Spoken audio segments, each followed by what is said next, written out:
Welcome to the Shutdown Stories, episode 13. I'm Nate Stein here with Landon Geels. Landon, you are a member of USA Water Ski. You compete in slalom. So for those listeners at home who maybe don't know as much about competitive water skiing or competitive slaloming, why don't you give us a rundown of it? All right. Yeah. Well, thanks for having me on. I appreciate it. So in competitive water skiing, you go behind the boat and there's three different events. So it's slalom, trick, and jump. And like you said, I just compete in slalom only. So the goal, very short rundown, is to get around 6 buoys and out the exit gates.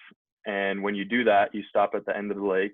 And then once you've reached your max speed, which for my division is 36 miles an hour, then every time you complete a pass, they shorten the rope. And obviously that makes it harder to get around the buoys. And so then whoever gets around the most buoys at the shortest rope is declared the winner for that tournament. All right. So it's pretty straightforward. I mean, it's basically just going back and forth. You got to get around the buoys. It basically boils down to that. Yep. So how has your training been changed by the COVID shutdown and being forced into quarantine? Well, I'm a part of the Florida Southern water ski team at Florida Southern College in Lakeland, Florida. So we have our whole setup right there on campus, and we ski every day with our coach and our teammates. And so obviously when school got closed and we were forced to leave, that really impacted my training a lot, not being able to ski every single day.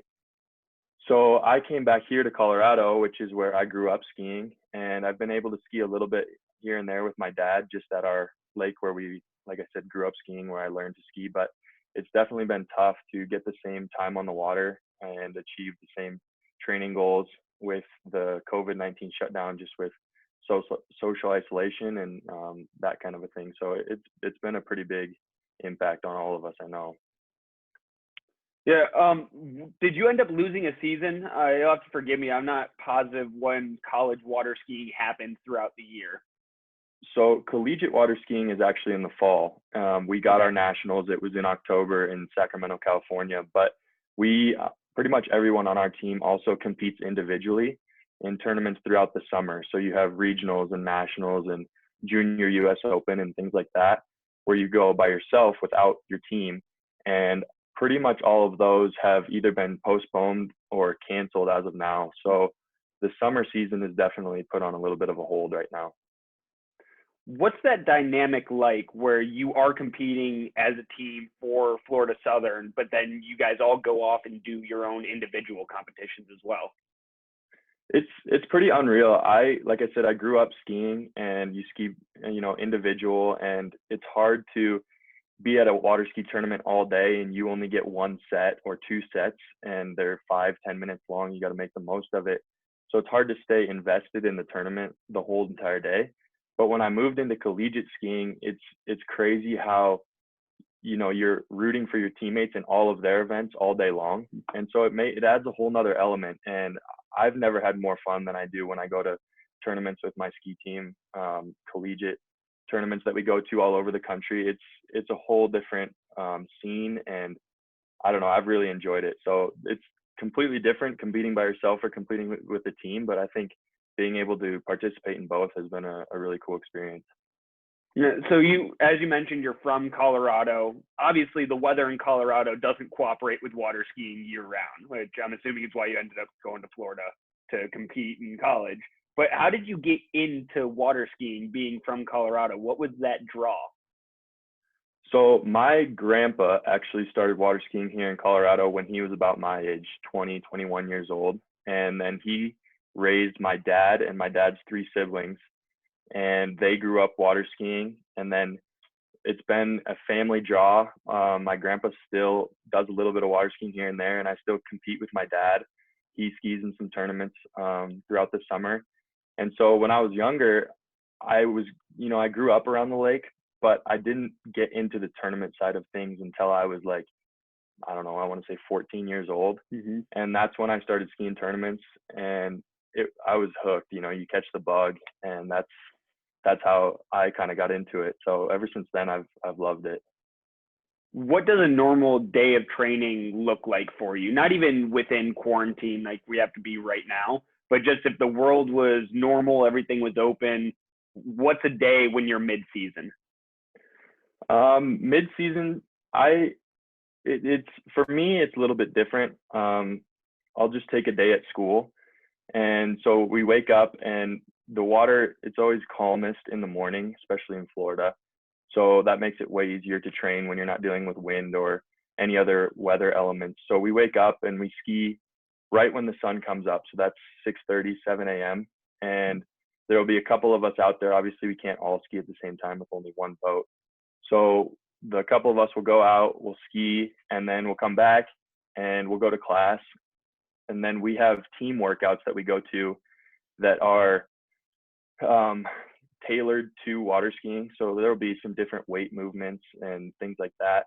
And those are kind of the biggest things we do. I know I like to continue working out through the season because I think, staying strong is really important. But there are a lot of people who just kind of let skiing take over as, you ramp into tournaments and things like that.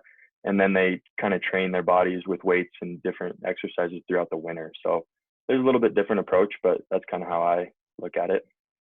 And I looked up your rankings. You're currently ranked number 8 in the country at your division, which is incredible. I mean, obviously, it's something that you strive to be at the top of your game. What does the next step past amateur competitions in college look like for you in water ski? That's something I'm kind of, not necessarily struggling with, but contemplating right now. I want to go to law school. And so I know that might have to take precedence over water skiing. And so to put the time in to do that, I might have to let water skiing take a back seat. But as of now, I have one more year left in college, and hopefully, fingers crossed, hoping and praying that this season goes on as normal and we get to go back and I get to compete in my last collegiate nationals next fall. And then, there's some other tournaments that happen in Florida throughout late fall and then early next spring, where if you were able, or if I was able to ski really well, it might open some other doors. But as of right now, I'm just looking forward to hopefully getting out of this, quarantine and headed back to school next fall and compete with my ski team one last time and then see where things go from there. You mentioned law school. Let's talk about that a little bit. What was the draw to make that decision and be thinking about law school and having that take a front seat over a sport that you're obviously very talented in? Right. Well, like I said, I grew up skiing, and when you're young, you look at it as like, this is what I want to do. But obviously there's not a lot of money in water skiing, even at the top. There's very few people that are making a living solely from water skiing. And so that's where I kind of started to think, well, man, I got to figure out something else as a backup plan potentially. And I've always enjoyed my law classes, and I'm on kind of a pre-law path. My major is business administration at Florida Southern, but a pre-law path. And I really enjoy those classes. And so I decided to kind of take that next step, and I'm going to take the LSAT in July, and that'll kind of determine where I decide to go to law school. And I think right now my top 3 choices would be University of Florida, Florida State, or come back home and go to Boulder at CU. And so obviously that'll have a big impact on skiing as well, because if I stay in Florida, there will be times that I can still go out and ski, especially throughout the winter. But like I said, kind of taking it one step at a time, and we'll see what happens, what doors open. So has law school and thinking about that been something that you've kind of filled your time with during quarantine when you can't always get out onto the water? Absolutely. I've been studying pretty much every day, a couple hours a day, to hopefully get a good score on the LSAT. And so that's actually been something that I've been pretty thankful for. I know since school ended, some of my buddies are like, man, it was kind of nice having something to wake up and do every day. And now it's a little bit boring, but I can still wake up and get on that study grind. So that's something that has been filling my time for sure. Yeah, that's, it's always good to have something to fall back on. What has quarantine looked like for you? Besides studying law school, besides getting out on the water when you can, how are you staying sharp and kind of staying sane, really? Yeah, well, we are actually super blessed here at my house in Colorado. We have kind of our full gym down in the basement. So we've never actually gone to a gym outside of our house. So that's been a huge blessing, and being able to stay in shape and stay fit. Another thing that we've been doing, because the golf courses are closed, we've been walking the 18 holes, and that's just something to get outside. I find that, just getting those steps in and being active, even if it's just something small like that, has helped a lot to kind of stave off that.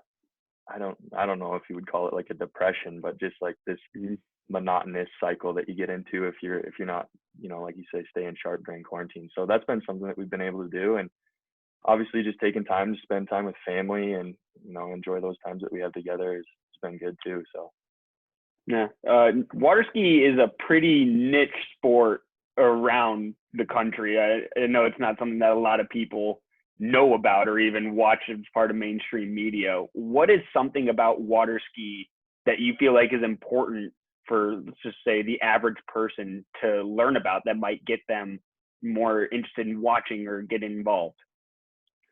well, I think some of the athletes that we have at the top level, especially of this sport, like I said, I only slalom, but there are some people that slalom, trick, and jump, and they do all of them at a very high level. And so I think some of the athletes we have in this sport are incredible. I mean, the training that they put in and the time they put in to be on the water and excel at what they do is mind blowing. And so I would just encourage people to, I guess, understand that and realize that, we're not just out here for a recreational ride behind the boat on a big public reservoir, but there's some serious time and effort that goes into being the best at what, they do at the top of the sport. So it's pretty cool.